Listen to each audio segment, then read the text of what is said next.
राजनीति करने वाले उन सभी दलों को 1994 में कांग्रेस नेतृत्व की ही सरकार ने सुप्रीम कोर्ट में एक शपथ पत्र दिया था और ये कहा था कि अगर तय हो जाएगा कि अयोध्या में विवादित जो ढांचा था वह ढांचा किसी हिंदू मंदिर या स्मारक को तोड़ करके बनाया गया है तो हिंदू भावनाओं के अनुरूप कार्य होगा। आखिर यह साबित हो चुका है। अयोध्या में 30 सितंबर 2010 को इलाहाबाद उच्च न्यायालय की लखनऊ खंड पीठ की पूर्ण ने एक स्वर से कहा है कि विवादित भूमि ही राम जन्मभूमि है और जब विवादित भूमि राम जन्मभूमि है तो फिर उसके लिए कानून बनाने की मांग इस देश का संत समाज कर रहा है, कोई पाप नहीं कर रहा है। हम अपने हक को मांग रहे हैं और हम यही मांग कर रहे हैं कि अयोध्या में राम जन्मभूमि पर भव्य मंदिर का निर्माण होना चाहिए, कानून इस सरकार को लाना चाहिए, क्योंकि सुप्रीम कोर्ट में शपथ पत्र कांग्रेस नेतृत्व की सरकार ने उस समय दाखिल किया था और उसी क्रम में हम मांग कर रहे हैं। और संतों को उनके हकों से वंचित किया जा रहा है, उनके धार्मिक यात्रा को प्रतिबंधित किया जा रहा है, उन्हें अपमानित किया जा रहा है। और किस समाजवाद की बात मुलायम सिंह जी कर रहे हैं, किस संविधान की बात कर रहे हैं? ये समाजवाद है। स्वयं राष्ट्रीय अध्यक्ष हैं, इनके 2 भाई महासचिव हैं, इनका पुत्र प्रदेश अध्यक्ष है।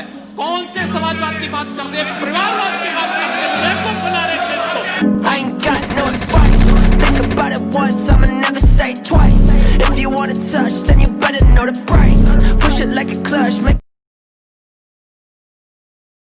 इतनी बड़ी संख्या में श्रद्धालु आएंगे दिल्ली से, राजस्थान से, पंजाब से, हरियाणा से, उत्तराखंड से, उत्तर प्रदेश से, अन्य राज्यों से आएंगे।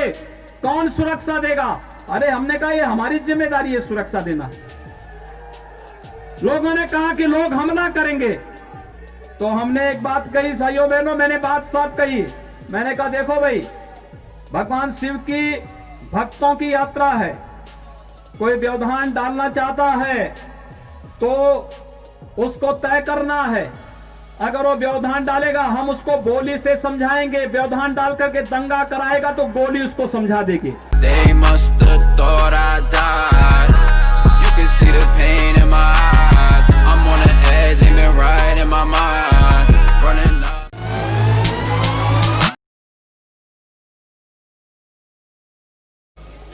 न्यायपालिका की ताकत क्या होती है? से राम जन्मभूमि से संबंधित फैसले के समय साबित हो गया। और जो कहते थे कि खून की नदियां बहेंगी, यहां तो एक मच्छर भी नहीं मरा।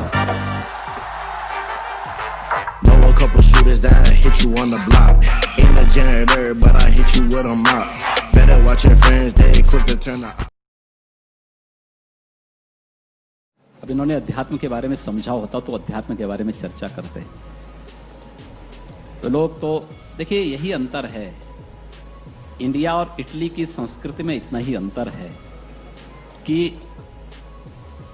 उनको भगवा की वास्तविक जानकारी होती तो संभवतः वे भगवा के बारे में मुझसे तो कम से कम चर्चा नहीं ही करते। राहुल गांधी से कर लेते, हो सकता है उनकी राहुल गांधी से अध्यक्ष को लेकर के प्रतिस्पर्धा हो, लेकिन कम से कम मुझसे तो नहीं करते। और भगवा के बारे में मैंने पहले ही बोल दिया है कि भगवा भारतीय परंपरा और भारतीय संस्कृति की प्रतीक है और ये लोक कल्याण के अभियान के साथ भारत की ऊर्जा को इसी प्रकार से आगे बढ़ाती रहेगी। आपने तो राहुल गांधी को भी यूपी से बाहर कर दिया, अमेठी हार गए वो, अब उन्हें वायनाड की शरण लेनी पड़ी। अब चिंता मत करिए, अभी जो बचा होगा वो भी अगली बार भारतीय जनता पार्टी के पास होगा।